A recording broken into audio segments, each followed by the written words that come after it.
የሚያደርጉት ቢጠፋቸው ምቾቱ ቢያንገላታቸው እዚህ በየወሩ ሰዎች ስራዬ ብለው ተሰብስበው ግመሎቻቸውን በሩጫ እያወዳደሩ በሚሊዮን የሚቆጠሩ ገንዘቦችን ይቆምራሉ። ጉዳዩ ሲጀምር ከዛሬ ብዙ ዓመት በፊት ነበር። በአረቡ ዓለም የሚኖሩ ጎሳዎች የሀብታቸውን መጠን የሚለኩት ባላቸው የግመል ቁጥር ልክ ነው። ግመሎች የበረሃውን ንዳድ ተቋቁመው ለመጓጓዣም፣ ለንግድም፣ ለጦርም፣ ለምግብም ይሆናሉ። ለበዓል በግ ገዝተው ከነበር ስጋ ይኑራት ለማወቅ ሽንጧን ጨበጥ እያረጉ ማየት የተለመደ ነው። በአረቦቹም ዘንድ የግመሎቻቸውን ጥንካሬና ፍጥነት ለማወቅ መንጋዎቹን እያሯሯጡ ማሽቀዳደም የተለመደ ነው።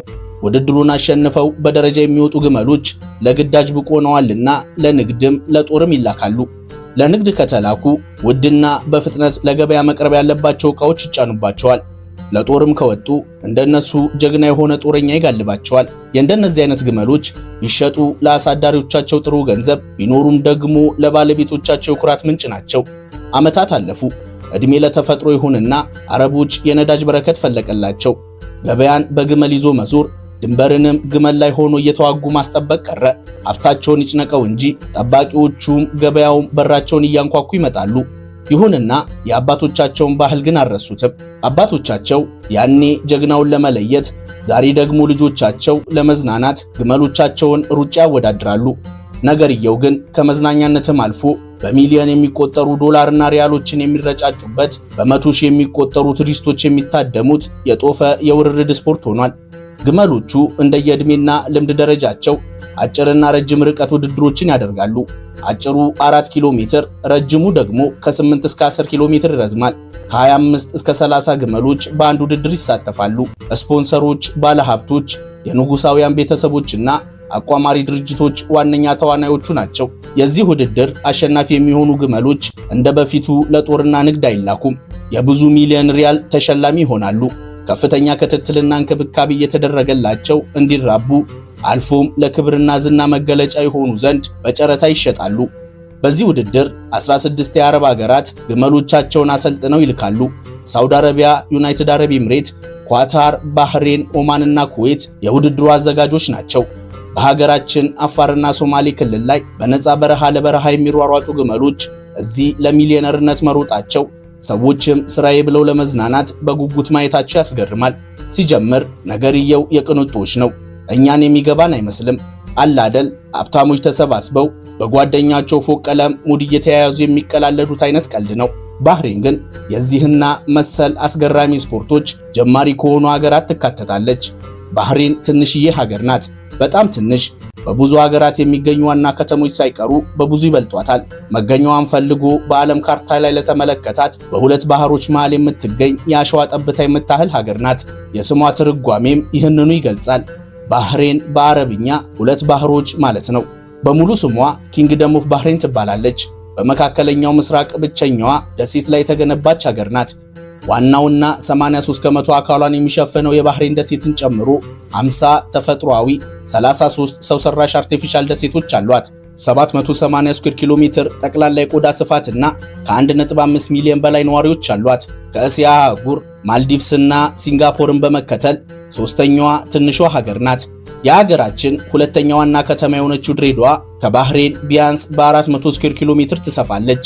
በዚህ ምክንያት መኪና ይዘው የግማሽ ቀን ትርፍ ጊዜ ካሉት ባህሬንን ከነሙሉ ጉራጉራ ጎበኟት ማለት ነው። ከነዋሪዎቿ 53 ከመቶ የሚሆኑት ስደተኞች ናቸው። ህንድና ባንግላዴሾች ይበዛሉ።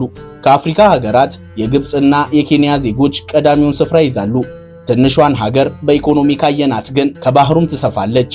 የባህሬን ዲናር የኩዌት ዲናርን በመከተል የዓለማችን ሁለተኛው ጠንካራ መገበያ ገንዘብ ነው። አንድ የባህሬን ዲናር 2 ዶላር ከ66 ሳንቲም ወይም ከ400 ብር በላይ ይመነዘራል። በጠቅላላ የሀገሪቱ ዓመታዊ ገቢ በዜጎች አማካኝ የነፍስ ወከፍ ገቢና በሀገሪቱ ዓመታዊ ምርት የዓለም ባንክ ሳይቀር ሀብታም ስለመሆኗ መስክሮላታል። በዚህ ምክንያት ዜጎች የበዛ የመንግስት ድጋፍ አይለያቸውም። ከሚበሉት ስጋ እስከሚጠጡት ውሃ፣ ከሚያበሩት መብራት እስከሚቀዱት ነዳጅ፣ ከሚለብሱት ልብስ እስከሚኖሩበት ቤት መንግስት ጣልቃ እየገባ ድጋፍ ያደርግላቸዋል። ዜጎች የዚህ ድጎማ ተጠቃሚ ለመሆን አንድ መስፈርት ማሟላት ከቻሉ በቂ ነው። በአቅራቢያቸው ወደሚገኝ የመንግስት ተቋም ጎራ ብለው ያለባቸውን ችግር ሳይደብቁ ከነ ምክንያቱ ዝርግፍ አድርገው መናገር። ችግራቸውን የሰማው መንግስትም ሳይውል ሳያድር ቅድሚያ ሊሰጣቸው የሚገቡ ችግሮችን እያስቀደመ መፍትሄ ለማምጣት መሯሯጥ ይጀምራል። ችግሮት የመኖሪያ ቤት እጦት ነው እንበል። በመጀመሪያ ትክክለኛ የሀገሪቱ ዜጋ መሆኑትን በህጋዊ ማስረጃና ዘሩትን አንድ ባንድ እያስቆጠሩ ያረጋግጣሉ። ዜጋ መሆኑት ሲረጋገጥ እድሜዎት የማህበራዊ አገልግሎት ድጋፉን ማግኘት የሚያስችል መሆን አለበት። ለአቅመ አዳም ያልደረሱ በቤተሰብ ስር የሚገኙ ከሆነ የዚህ አገልግሎት ተጠቃሚ መሆን አይችሉም። ሁለቱም መስፈርቶች በተገቢ ሁኔታ ካሟሉ ማመልከቻዎትን መጻፍ ይጀምሩ። ያለበት ችግር የሚለው ስፍራ ላይ የቤት እጦት ወይም በገዛ ሀገሬ የመኖሪያ ቤት አጣው ብለው ይጻፉ። ልብ ያድርጉ፣ ይህ ድጎማ ለሁሉም ዜጎች የሚሰጥ አይደለም። የዚህ ድጎማ ተጠቃሚ ለመሆን መንግስት ያስቀመጣቸው ምክንያቶች ሊኖሩት ይገባል። ስራ አጥነት፣ የዕድሜ መግፋትና የአካል ጉዳተኝነት ከብዙ ምክንያቶች ጥቂቶቹ ናቸው። እርሶ ግን ቤተሰብ መስርቼ ብዙ ልጆችን አፍርቻለሁ፣ ነገር ግን ህይወት እንዳላሰብኳት ሆና ማስተዳደር አቃተኝ ብለው ይምሉ። ታዲያ ምክንያቱን ስላቀረቡ ብቻም የሚፈልጉትን አያገኙም። መንግስት የምክንያቱን እውነተኝነት በራሱ መንገድ ያጣራል። ምክንያቶች እውነተኛ ሆኖ ሲገኝ የጠየቁት ቤት ከመሰረታዊ የቤት ውስጥ መገልገያ ዕቃዎች ጋር በነፃ ወይም በረጅም ዓመት ከሚከፈል ወለድ አልባ ብድር ጋር ይመቻችሉታል። በምክንያትነት ያቀረቧቸው ጉዳዮች እስኪፈቱም መንግስት በየወሩ አስቤዛና የኪስ ገንዘብ ድጋፍ ያደርግሉታል። በዚህ ምክንያት በሀገሪቱ የኔ ቢጤ ድሃ ተፈልጎ አይገኝም። ልብ ያድርጉ፣ የምናወራው ስለ ዜጎች ብቻ መሆኑን እንዳይረሱ።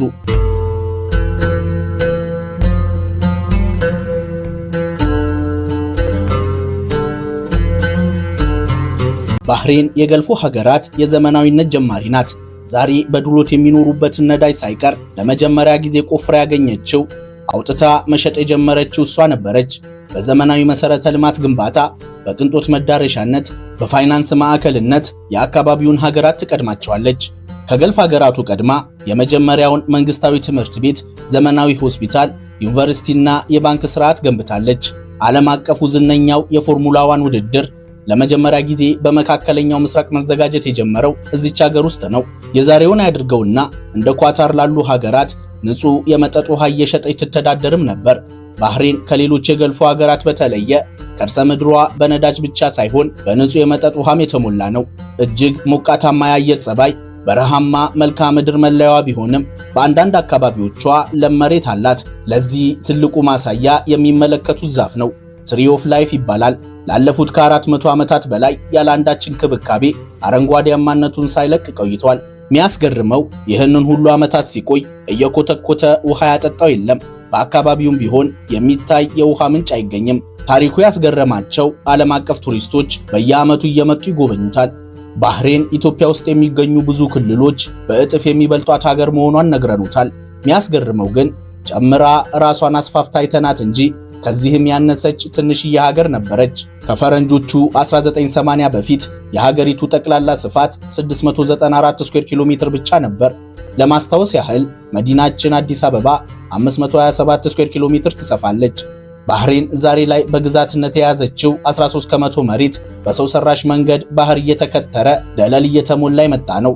በዚህ መንገድ ተጨማሪ 90 ስኩዌር ኪሎ ሜትር ሰው ሰራሽ መሬት ፈጥራ ስፋቷን ከ694 ወደ 784 ስኩዌር ኪሎ ሜትር ከፍ ማድረግ ችላለች። ማናማ የባህሬን ዋና ከተማ ናት። 250 ሺህ ነዋሪዎች አሏት። በየቀኑ ተጨማሪ ከ150 ሺህ በላይ የሚሆኑ ሰዎች ለንግድ፣ ትምህርትና ሥራ ይመላለሱባታል። ማናማ የባህሬን መግቢያ በርም ናት። የሚመለከቱት ባበል ባህሬን ይባላል። የባህሬን መግቢያ በር ሊሉት ይችላሉ። በፈረንጆቹ 1949 የተገነባ በወቅቱ ለንግድ ወደ ባህሬን የሚመጡ የንግድ መርከቦች ጭነታቸውን የሚያራግፉበት ስፍራ ነበር። አሁን የቆምንበት ቦታ የሚመለከቷቸው ሰማይ ጠቀስ ፎቆች የተገነቡበት ሰፈር በአንድ ወቅት ግዙፍ መርከቦች የሚቀስፉበት የባህር አካል ነበር። ባህሬን ከተሞቿን ለማስፋፋት ስትወስን ባህሩን እየገፋች ሰው ሰራሽ መሬት እየፈጠረች የሚመለከቷቸውን ሰማይ ጠቀስ ፎቆችና ሰፈሮች ገንብታለች። የያኔውን የንግድ ሂደት ለማየት ግን የባህሬን በሮችን አልፈው ወደ ውስጥ ይግቡ። ከ70 ዓመታት በላይ ወደ አስቆጠረው ታሪካዊው የማናማ ሱቅ ደረሱ ማለት ነው። 1 ስኩዌር ኪሎ ሜትር የሚሰፋ ከ700 በላይ ሱቆች ያሉት ባህላዊ የገበያ ስፍራ ነው። ምን መግዛት ይፈልጋሉ? ከሁሉ በፊት ግን ወደዚህ ገበያ ማልደው ከመጡ ጣፋጭ የባህሬን ባህላዊ ቁርስ የሚያገኙበትን አሪፍ ቦታን ጠቁሞት። ሀጂስ ካፌ ይባላል። ከገበያ ማዕከሉ እኩል ዕድሜ ያለው ከ1950 ጀምሮ ላለፉት 75 ዓመታት ተዘግቶ የማያውቅ ካፌ ነው። በተለይም በቁርስ ሰዓት በሚዘጋጁ ጣፋጭ ምግቦቹ ይታወቃል። ሐጂ ማለት እሳቸው ሲሆኑ ከአያታቸው የተረከቡትን ካፌ በተተኪነት በማስተዳደር ላይ ይገኛሉ። የቀረበሉትን ጣፋጭ ቁርስ በልተው ከሐጂ ጋር ተጨዋውተው ሲጨርሱ ገበያውን ዞር ዞር እያሉ መጎብኘት ይጀምሩ። ለእርሶም ይሆን አሪፍ ቦታ ልንወስዶት ነው። የአልባሳት፣ የምንጣፍ፣ የቅመማ ቅመም፣ የጌጥና የወርቅ ተራዎችን ይለፏቸው። እዚህ ደርሰናል። የትኛውም ባህሬን የመጣ ሰው መጥቶም ይህን ቦታ የጎበኘ ሊገዛው የሚገባ ዕቃ የሚሸጥበት ቦታ። ባህሬኖች ምርጥ መዓዛ ያላቸው ሽቶዎችን በመቀመም ዕጣኖችን በማምረት ይታወቃሉ። እርሶም ለስጦታ ይሆነኛል ያሉትን ዋጋ ተከራክረው ይግዙ። ማናማ ግን ባህላዊ ሱቆች ብቻ ሳይሆን የዚህ አይነት ዘመናዊ ሞል መገኛም ጭምር ናት። ዘአቬኑስ ሞል ይባላል። ከ200 በላይ ውድና ቅንጡ ዓለም አቀፍ ብራንድ ያላቸውን ሱቆች የያዘ ሞል ነው። እያንዳንዳቸው 240 ሜትር የሚረዝም 50 ወለል ያላቸውና በሶስት የአየር ላይ ድልድዮች የተገናኙ ጀልባ መሳይ መንትያ ፎቆችን ካዩ እነዛ የከተማዋ ምልክቶች ናቸው። ባህሬን ወርልድ ትሬድ ሴንተር ይባላሉ። የዓለማችን ብቸኛ ዊንድ ተርባይን የተገጠመላቸው ሰማይ ጠቀስ ህንፃዎች ናቸው። በህንፃዎቹ ላይ የተገጠሙት እነዚህ ሶስት ዊንድ ተርባይኖች 50 ከመቶ የፎቁን የኤሌክትሪክ ኃይል አቅርቦት ይሸፍናሉ። ባህሬን ከ350 በላይ የሚሆኑ ዓለም አቀፍ የፋይናንስ ተቋማት የሚገኙባት ሀገር ናት።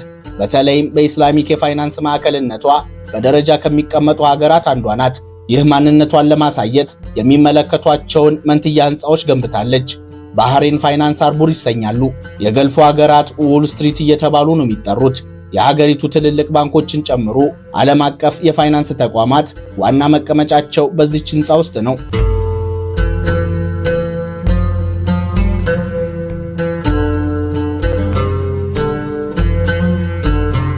የባህሬንን ከነዳጅ በፊት የነበረ ህይወት ለማየት ወደ ሙሃረቃ ከተማ ይምጡ። ባህሬን ነዳጅ ባልነበራት ሰሞን ዜጎቿም ህይወታቸውን አስይዘው ባህር ጠልቀው እንቁ በሚሰበስቡበት ወቅት የነበረውን የመኖሪያ መንደር የአኗኗር ሂደትና የቤት አሰራር ይመለከታሉ። ሙሃረቃ ባህሬን ከገልፎ ሀገራት ቀድማ ነዳጅ እስካገኘችበት በፈረንጆቹ 1932 ድረስ የባህሬን ዋና ከተማ ነበረች። የነዳጅ በረከቱን ተከትሎ አዲሷ ከተማ ማናማ ዋና ከተማ ስትሆን ሙሃረቃ የባህልና የታሪክ ከተማ ሆነች። ከዋና ከተማዋ ማናማ በ7 ኪሎ ሜትር ርቀት ላይ የምትገኝ ከዋና ከተማዋ ጋር በ3 ድልድዮች የምትገናኝ ከተማ ናት። ወደ ባህሬን የሚያደርሰን ዋነኛው ኤርፖርት በዚች ከተማ ውስጥ ይገኛል። የባህሬን ኢንተርናሽናል ኤርፖርት በዘመናዊነትና ቅንጦት የተመሰከረለት ከፈረንጆቹ 1932 ጀምሮ አገልግሎት በመስጠት ላይ የሚገኝ ኤርፖርት ነው። በጽዳቱ፣ ቅልጥፍና፣ ቴክኖሎጂና ውበቱ ከዓለማችን ምርጥ ከሚባሉ ኤርፖርቶች ይመደባል። ባህሬን ውስጥ በሚኖሩት ቆይታ ከከተማ ወደ ከተማ ለመንቀሳቀስ እጅግ ምቹና ዘመናዊ የሆኑትን የከተማ ባሶች ይጠቀሙ። ዋጋቸው ተመጣጣኝ፣ በአገልግሎት ጥራትም ተመራጭ ያደርጋቸዋል። ባስ ምን በወጣኝ ካሉ የሜትር ታክሲዎችንና እንደ ኡበር ያሉ የራይድ አገልግሎት ሰጪ መኪኖችን መጠቀም ይችላሉ።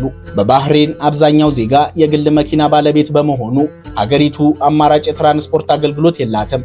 በዚህ ምክንያት ከቅርብ ጊዜያት ወዲህ ሀገሪቱን ለመጎብኘት የሄዱ ጎብኚዎችና በሀገሪቱ የሚኖሩ ነዋሪዎች ሳይክልና ስኩተሮችን መጠቀም ጀምረዋል።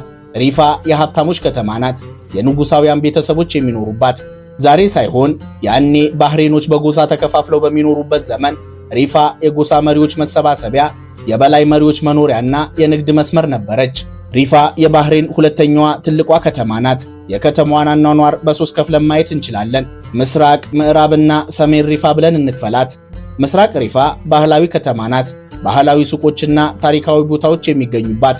የሪፋ ፎርት ወይም የሪፋ ማማ ምልክቷ ነው። በፈረንጆቹ 1812 በሼህ ሰልማን ቢን አህመድ አልፋቲ ዘመነ መንግስት የተገነባ በወቅቱ 3 ጥቅሞች የነበሩት ማማ ነው።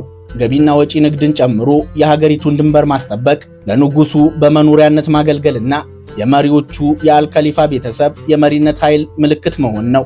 ዌስት ሪፋ አብዛኛዎቹ የንጉሳውያን ቤተሰቦችና ዘመዶች የሚኖሩባት ውድና ደረጃቸውን የጠበቁ መገበያ ሞሎች፣ ካፌዎችና መዝናኛ ቦታዎች የሚገኙባት ቅንጡ የመኖሪያ መንደር፣ ውብ ሰፈሮች ያሏት 24/7 ጥብቅ ቁጥጥር የሚደረግባት ሰፈር ናት።